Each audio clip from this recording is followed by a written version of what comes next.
Brown colour వచ్చే వరకు వేపుకోవాలి ఆయిల్లో. సగం స్పూను పసుపు వేస్తున్నాం, 1 స్పూను అల్లం పేస్ట్ వేసేసుకున్నాం. అల్లం పేస్ట్ వేగిపోయింది. చికెన్ కడిగి పక్కన పెట్టేసుకున్నాం కదా, ఇప్పుడు ఇందులో వేసేసుకోవాలి.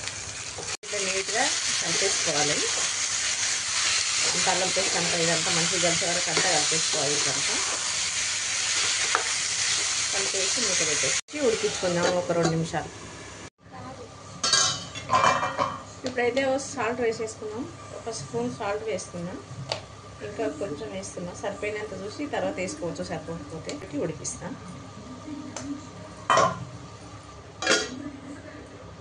ఒకసారి ఎలా వచ్చింది.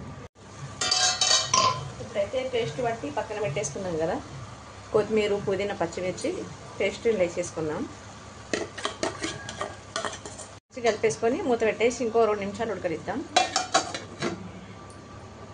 ఇందులో ఇప్పుడు కొంచెం నీళ్ళు వస్తుంది.